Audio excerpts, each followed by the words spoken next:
My name is Jerome Ferry, along with cameraman Alan Eggers, are doing an interview with Timothy Charles, who is the CEO and president of the Mercy Medical Center. Tim, it's been almost 2 years since the catastrophic flood of June 13th, 2008. We would like to have you relate your personal experiences of what took place during this event. We are documenting this for the posterity of future generations for the Carl and Mary Kaler History Center. Fighting floods was probably not a job requirement when you hired on.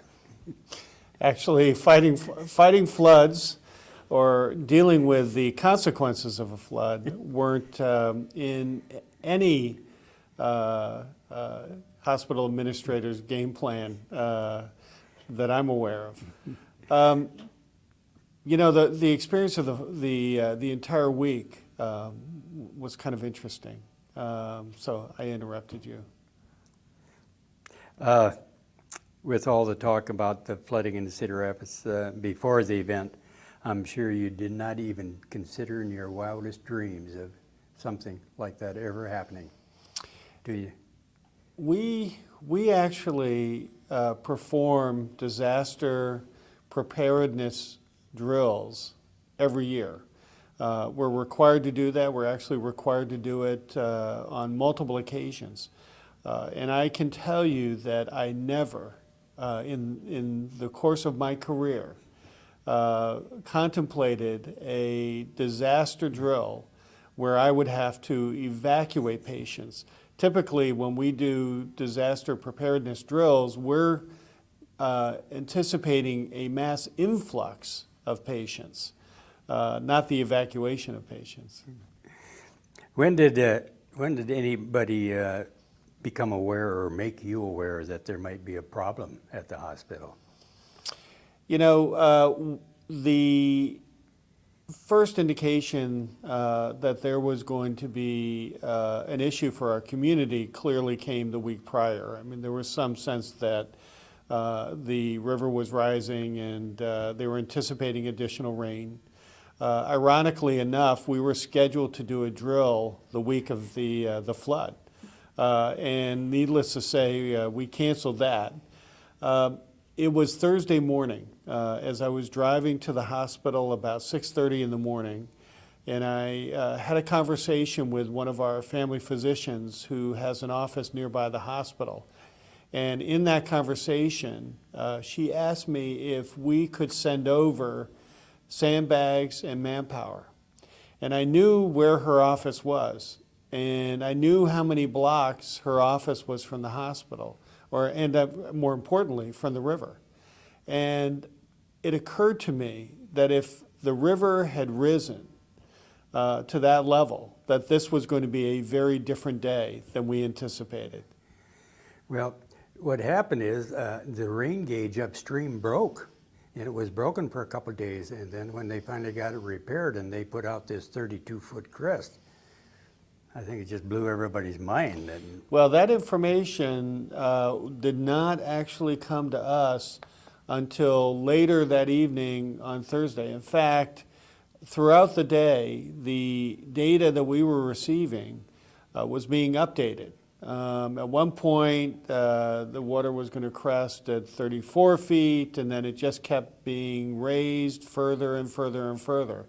And we knew that we could sustain water levels somewhere in the 25-foot range before we should get concerned.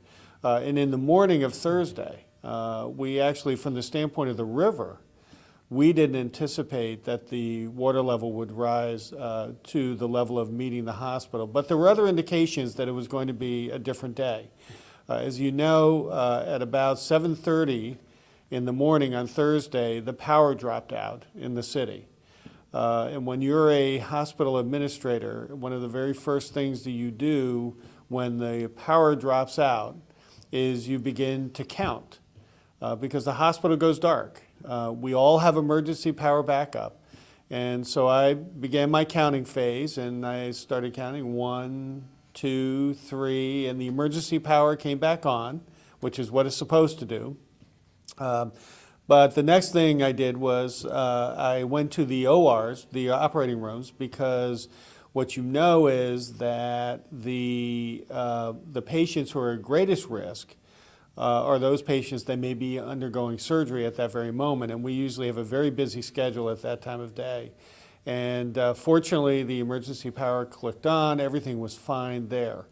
But that was the first indication that the river was beginning to have consequences for the entire city. So from that point forward, we were on emergency power.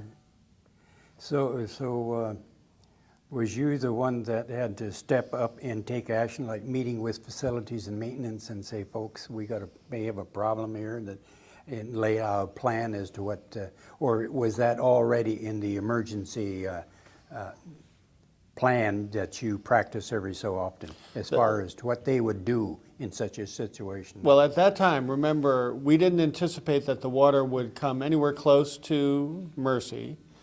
We were involved in citywide planning and had been for several days with respect to possible disruption in other areas of the city.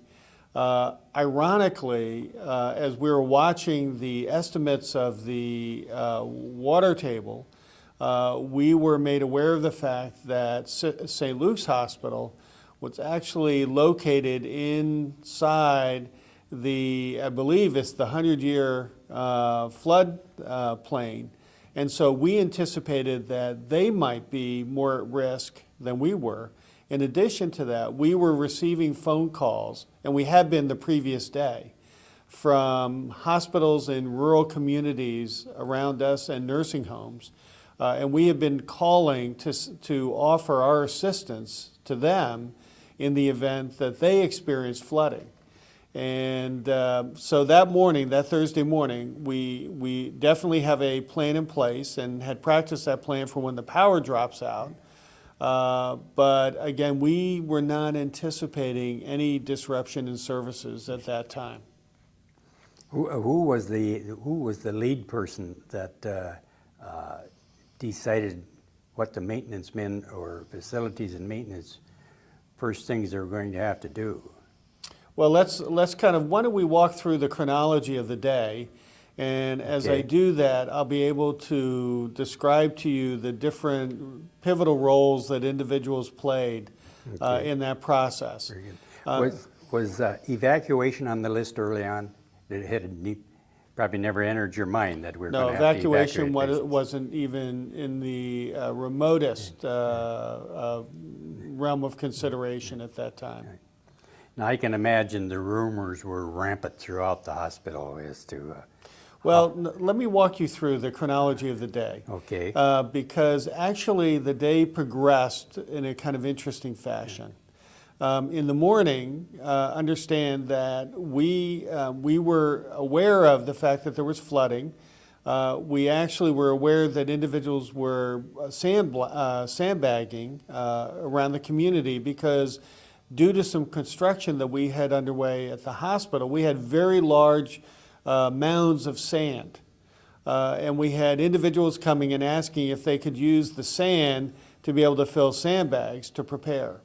It wasn't until roughly 1 o'clock in the afternoon that I actually called the staff together for the first time to talk to them about what was happening.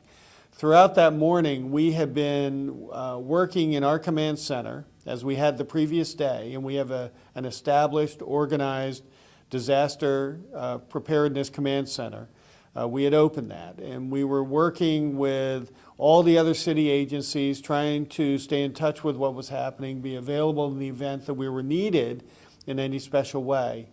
But with the exception of the power that had dropped out that morning, and our staff actually do know how to address those kinds of issues. It wasn't until early afternoon when I brought the staff together in the Lundy Center and I said, this is the update. The water is likely to crest at a certain level. We still do not believe, at that time we did not believe that the water would actually encroach upon the hospital. But I said, as a precaution, we're going to begin placing a perimeter of sandbags, just in case some water begins to move our direction. In the meantime, our staff were pulling manhole covers from around the campus and checking the water levels. And they were watching the water level rise because the sewer system obviously was becoming overwhelmed. What I would say is that from that point on, from about 1 in the afternoon, obviously through the rest of that afternoon, evening, night, into the early hours of Friday when the river finally crested, the water level just kept rising and rising and rising until ultimately there was a lake around the hospital. We'll let you determine when you want to go to that first row. If you want to feed that in there right now, Sure. And you can use your pointer to point to it.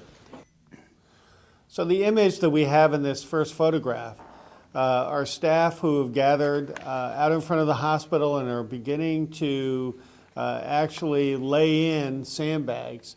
And this is in front of the Lundy Center. And again, we're not anticipating that the water level is going to rise very high. And we're thinking that maybe a tier or two of sandbags would be sufficient. This next photograph actually became an iconic photograph for us.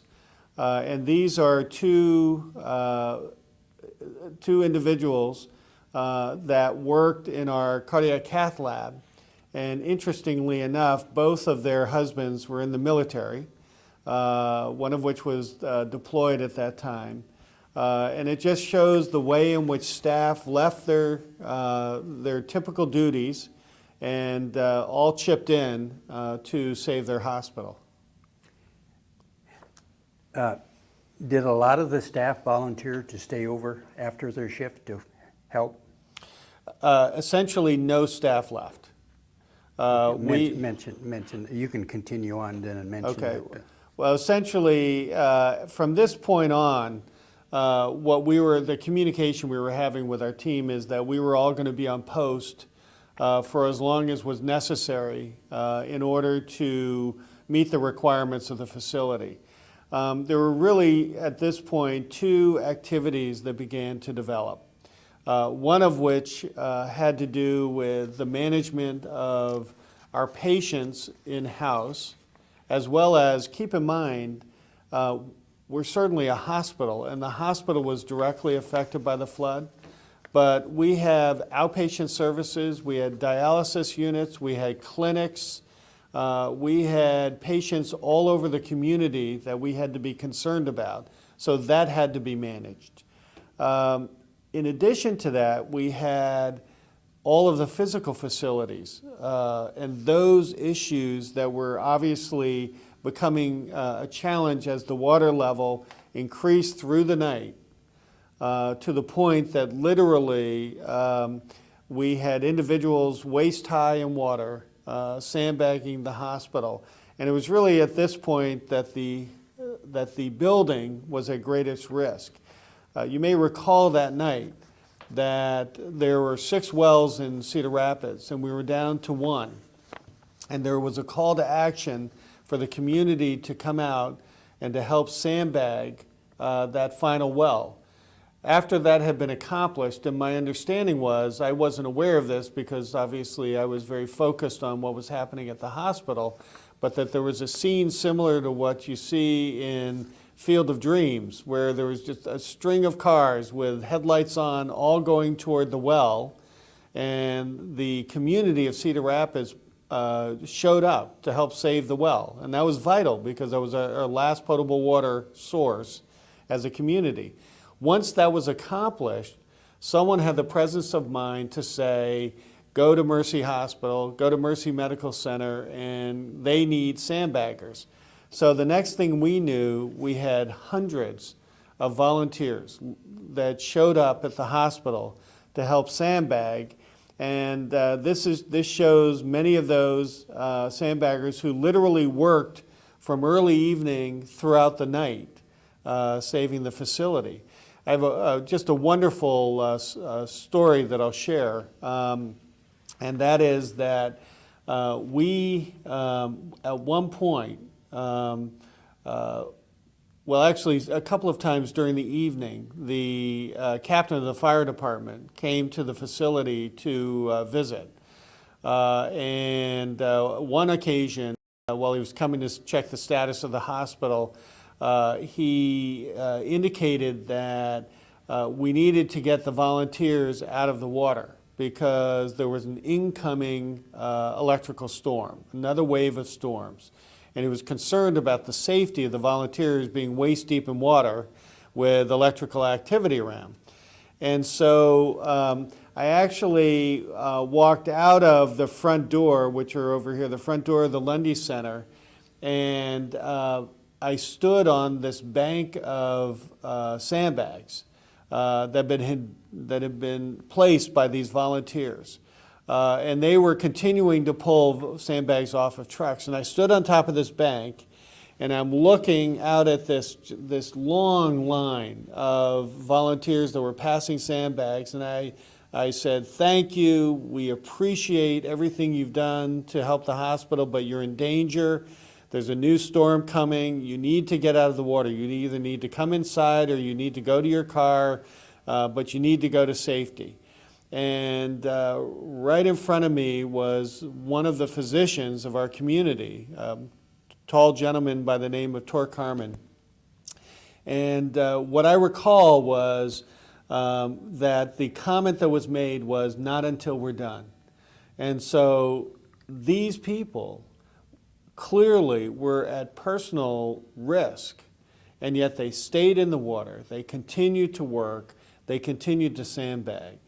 That was one of those very emotional moments of the experience of that night. Later, as the evening progressed and the water level was rising and literally the lake formed out in front of the Lundy Center, it became evident that the pressure of the water on the front of the hospital was so intense that it was going to compromise the windows and literally push them in. And had that happened, that entire lake would have entered the hospital. So we brought the volunteers inside, and they began sandbagging the interior of the building. So we had sandbags on the exterior and sandbags on the interior, and that created a balance. Point. I wanted to ask you a question, Tim. How did they know the sandbags were stacked high enough outside to accomplish what had to be accomplished? Well, we knew that the sandbags were stacked high enough because we kept stacking them until It quit rising. until the water level stopped rising. But the real issue was that even with sandbags, as you know, it's an imperfect wall, and the water was seeping in through the various entrances, began seeping through the windows, and so we had to put in place pumps everywhere we could. Now, what you see visible in this is really the next day, but what you see here is some of the water that entered the facility. The vast majority of the water that entered the facility came through two sources. One was the backup of the sewer system. Literally, we had toilets that were blown off the wall that shot across the restroom and were lodged in the far wall. There was that much pressure. And unfortunately, that brought black water back into the hospital. Secondly, we had two lower levels that filled with water, particularly the basement. And it was in the basement where we had all of our electrical switches. Our power station was on dry ground behind the hospital, but the switches, the electrical switches, were in the basement. And we had water literally seeping up through the floor, and our sump pumps were overwhelmed. And we had water pouring in through vents. There's one remarkable story of a volunteer. Actually, it was a gentleman who had done some construction work in the hospital, who was on vacation, and he actually saw on television what was happening at the hospital. he came in, and Dave just happened to be there at exactly the right time in the basement. Now, understand, it is pitch black in the basement. These gentlemen are working around power switches that, any one of them could have created a fatal circumstance.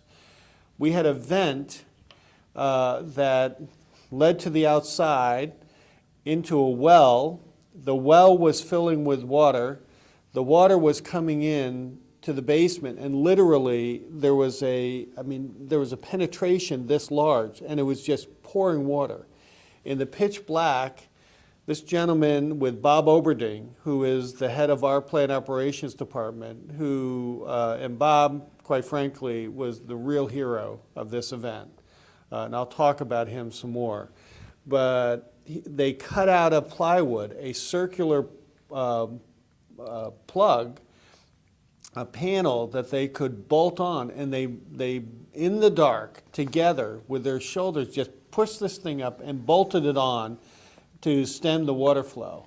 That single effort, heroic effort, probably saved the basement.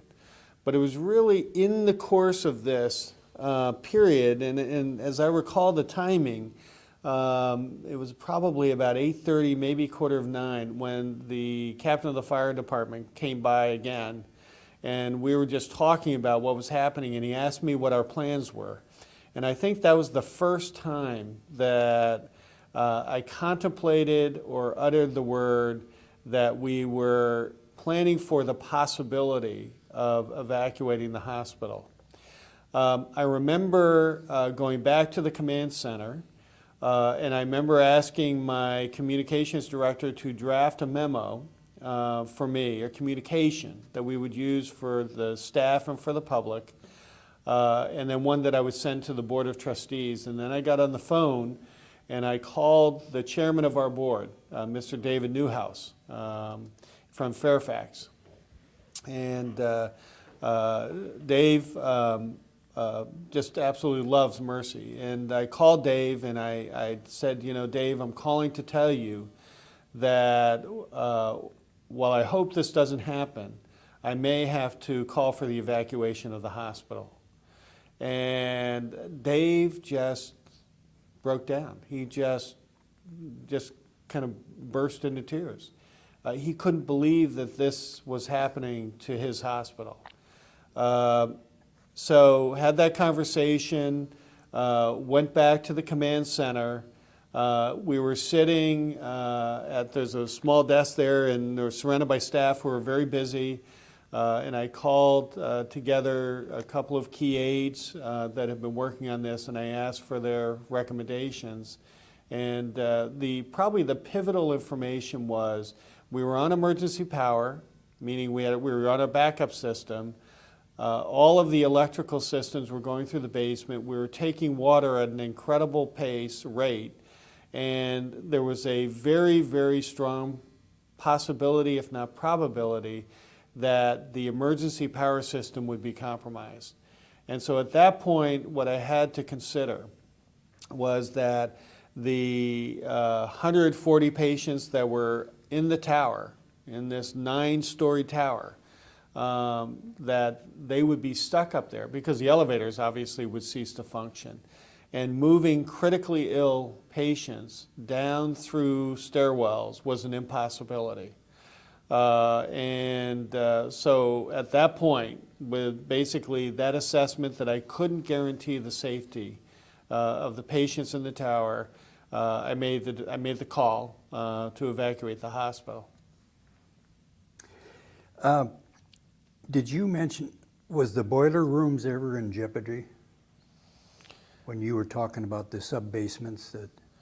The power and essentially the boiler rooms, all of those are in a building that are north of the hospital. They were on dry ground. Okay. Quite frankly, the trustees, they made a very, very prudent decision several years before by approving, and it was a very expensive undertaking, The main power, as well as the boilers, were all moved into a separate building, and they remained dry through the whole process. How deep did it actually get onto the floor of the Lundy Pavilion? The internal water level, I don't recall the water ever getting anything more than maybe about 4 inches. But there are a number of reasons for that. One is what you have to understand is it was kind of like being in an aquarium, because if you stood in the Lundy Center and looked out, you were looking at a lake. And in fact, we now have a pillar out in front of the hospital that has a blue band on it. And that blue band indicates the height of the water.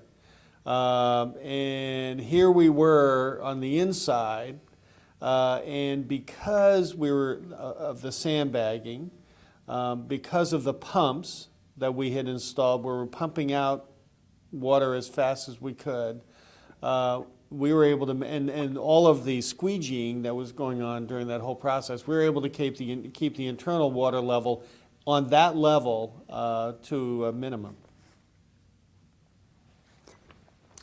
One of the reasons we were able to keep the water level down is that we had so many pumps deployed, and they were all operated off, they were gas motors.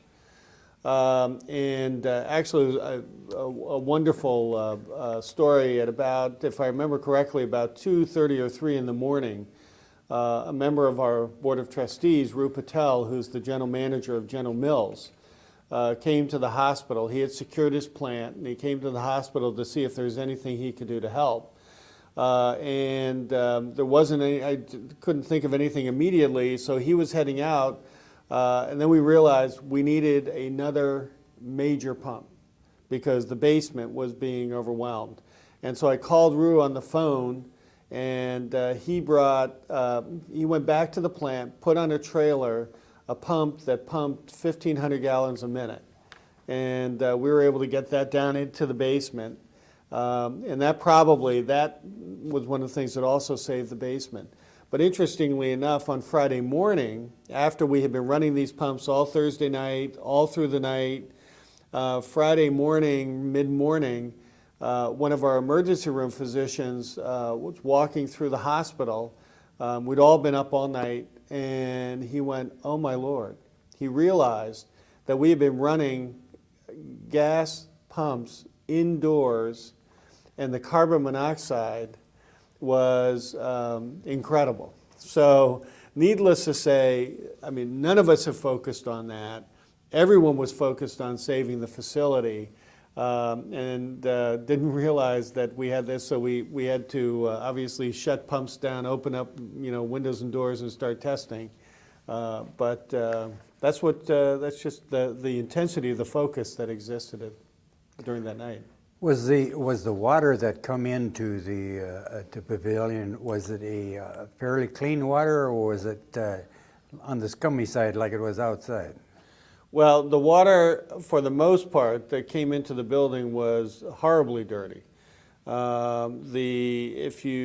Particularly the water that came through the sewer system, that was black water, and that's one of the reasons that during our recovery, we had to literally strip every wall and lift all of the flooring. There was a point during our recovery where you could literally stand at one end of the building on this floor and look from one end to the other all the way through, because we had stripped all of the sheetrock off of every wall. You just had to eliminate it because you didn't want any potential of mold or bacteria. And so the night of Thursday, we continued to deal with the water that was on the south side of the facility. What was then occurring up in the tower was we were making plans for the evacuation of patients. Remarkably, the state of Iowa had a very well-developed plan already in place, such that once we informed the governor's office that we were evacuating the facility, the distribution of those patients was underway.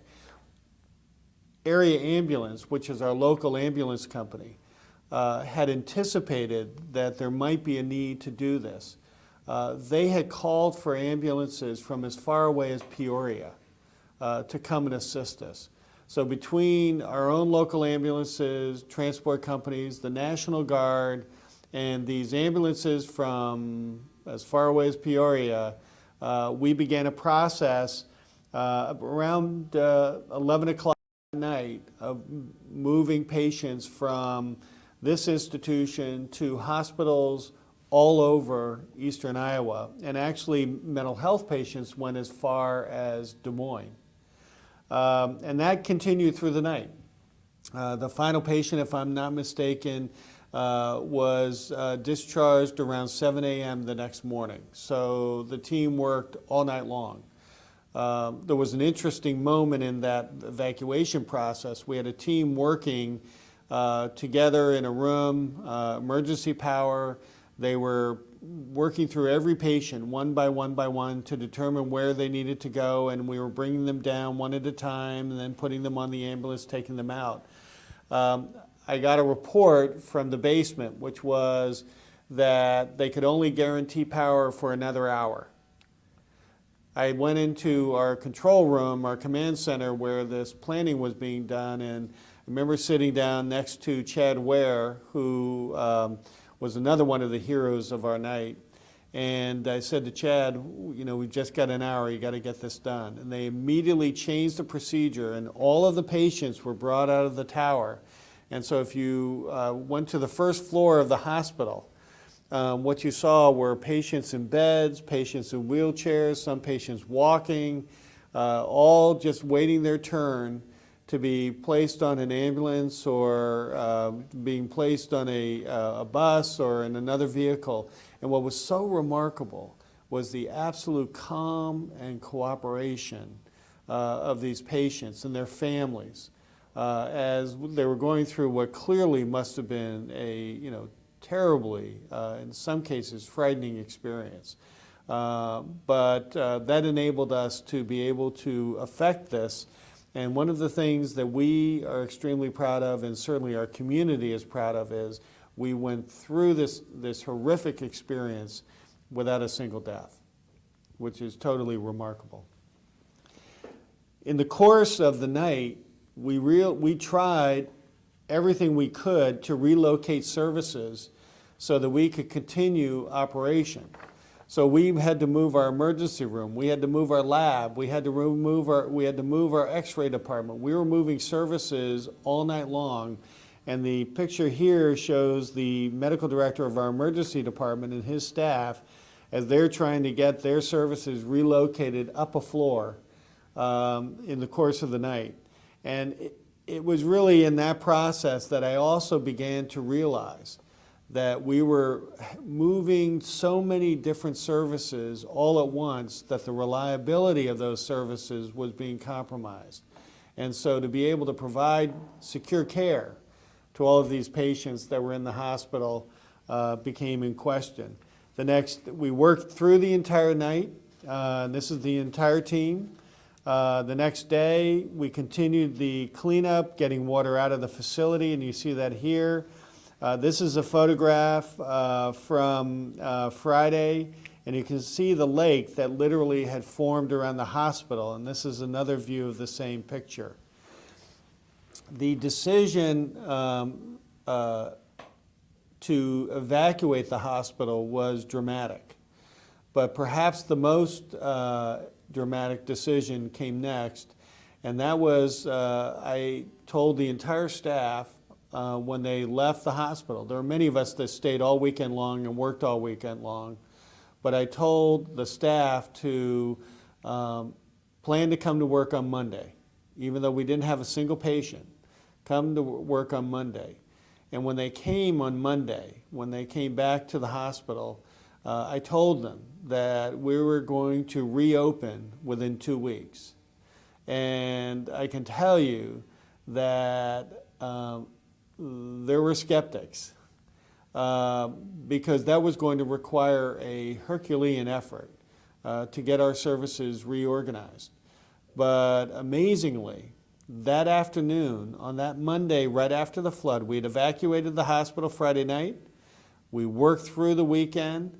That Monday afternoon, we reopened the Hall Radiation Center because we knew that cancer patients, that their cancers would not wait on our recovering the rest of the facility. And we also knew that Waterloo was to capacity. The flood was going south to the university. We had no idea if the university would be functional, so we had to provide that service. So the governor came to the hospital, flew in, and together we reopened the Hall Radiation Center Monday afternoon.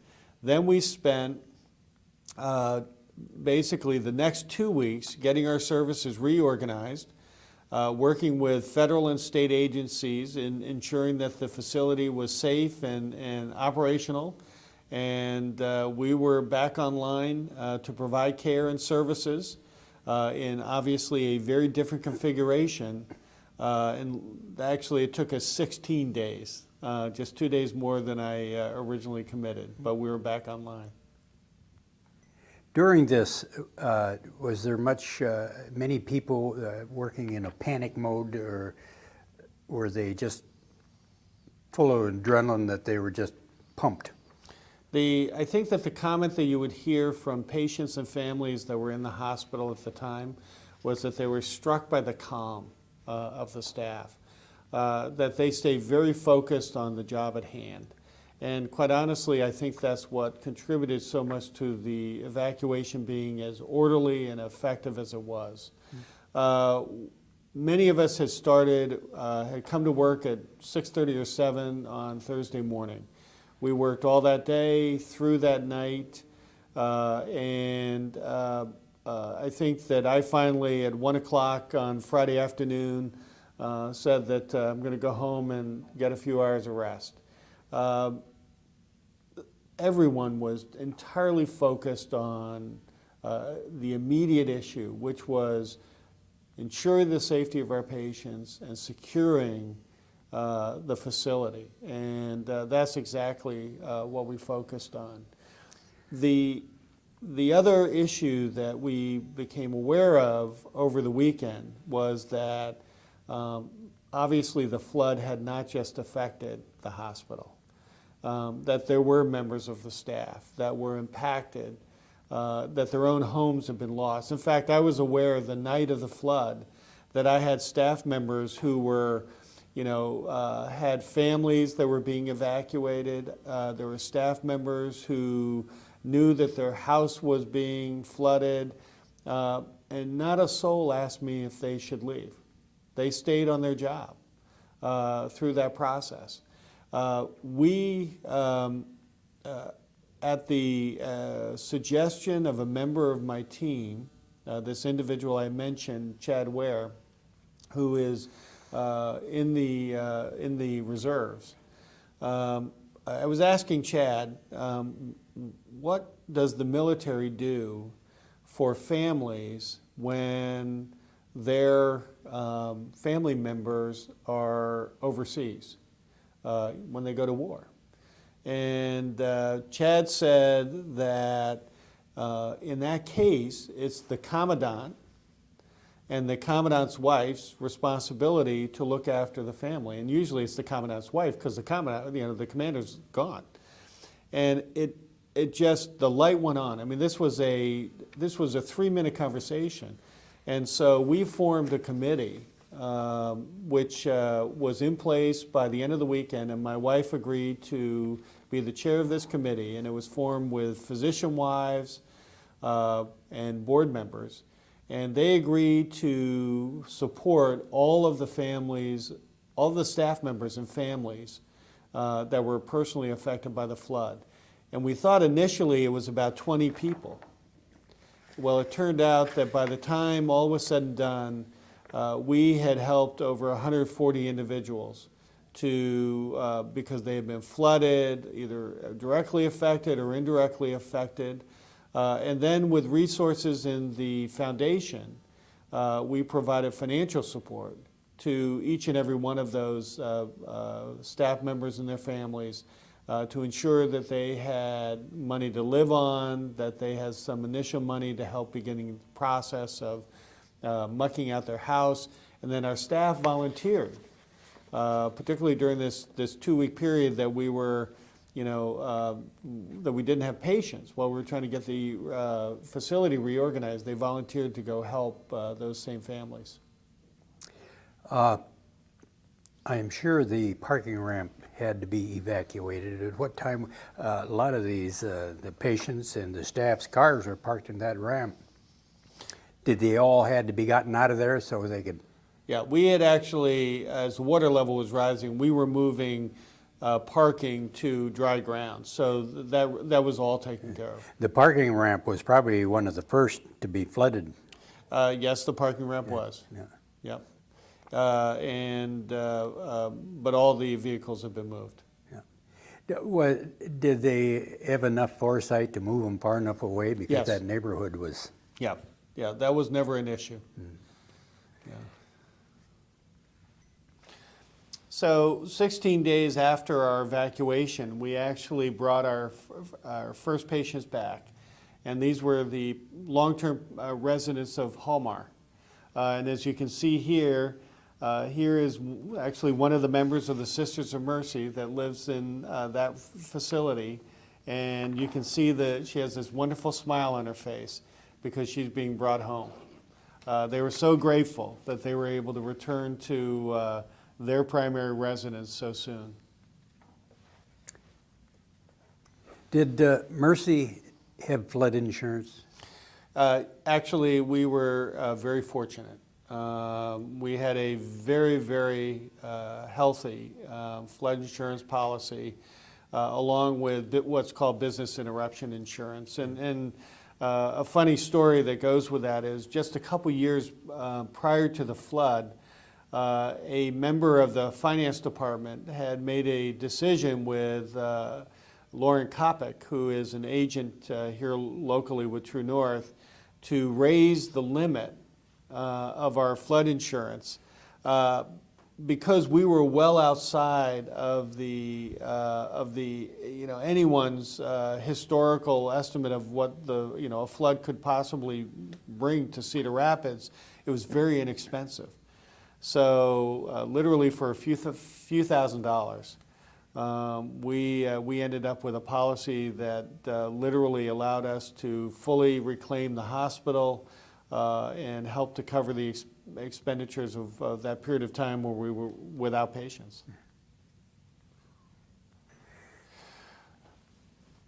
So obviously, once we had gotten our patients secured and they were safely relocated, and we had gotten through the worst of the challenge of the flood, I had a conversation with our chief financial officer, and I asked Phil whether or not we had flood insurance.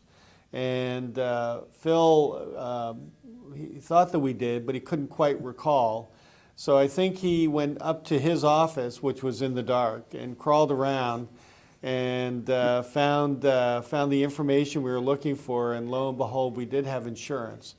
We've never really been able to tie down who exactly made the decision initially to purchase such a large policy for flood insurance, but what a remarkably prescient decision. The recovery of a hospital is a tremendously expensive undertaking. We spent about $60 million bringing the facility back to the state that it's in. Amazingly, there are companies that literally follow disasters around the country.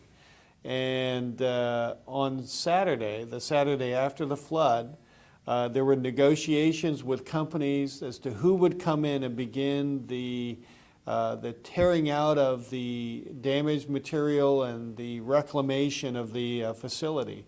And literally, I felt like the cavalry was just sitting on the hills waiting to, ride down into the Cedar Rapids Valley. Somewhat ironically, this group that we ended up working with had thought that the real disaster would be in Iowa City. And so they were prepared to set up shop there. They ended up obviously coming to the hospital, and work began Sunday afternoon. They began to install their humidifiers, their dryers. We completely enclosed the damaged area, so it was separated literally from the rest of the hospital. And then they had a team of, I think, 100 individuals that just began to tear out every bit of damaged wallboard, floor covering, equipment, tremendous amount of furniture and various utilities had to be discarded. Equipment had to be raised off the floor and tested to determine whether or not it was still functional. We lost some very expensive equipment such as our MRI unit. Fortunately, we were able to save others. A lot of the mobile equipment had been moved to the upper floors during the night, so that was saved. But literally at the end of this process, we ended up with, and the lower part of the hospital was brand new, entirely new. There was a tremendous amount of activity going on around the hospital as we were dealing with our flood situation. Actually, it was somewhat funny because on the Wednesday, prior to the flood, as we had heard that the water table would be rising, I opened up communication with the command center at St. Luke's Hospital and spoke with Mary Ann Osborne and John Sheehan regarding the preparation that they were undertaking, and again made ourselves available. I said, we're here to help you if you need us. Of course, we had no idea that the next night we would be calling upon them to take about 52 of our patients, which they did. And actually, for a period of time, while we were closed for those 16 days, they were the only institution in town. And that was the first time that that had occurred for over 100 years. But that was one of the reasons that we worked so hard to reopen our services so soon, was that I realized that that pressure on one facility, that was intolerable. And so we need 2 hospitals, so I needed to get ours back online.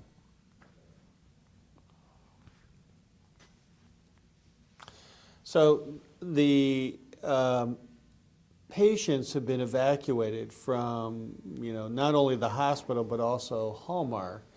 And while we were concerned about losing all power during the night, Thursday night, early Friday morning, it really wasn't until the next day that we experienced a complete power outage. And it was at that point that I was extremely grateful that we had made the decision to evacuate the facility and make sure our patients were located safely. And what we dealt with from that point on for literally several months was very brittle power grid. Because the whole system had been compromised. But again, one of the tremendous things about hospitals is that you have these very robust backup power systems. Since then, we actually have installed a backup to the backup. So we now have the capacity to run on backup power with a backup to that in the event that we found ourselves in a similar situation.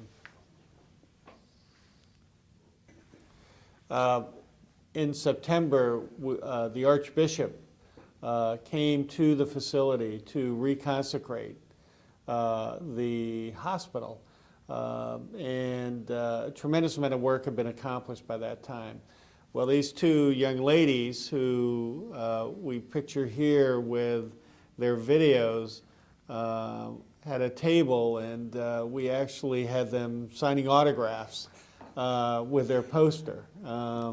That photograph, actually, you can see that photograph in the new Czech museum.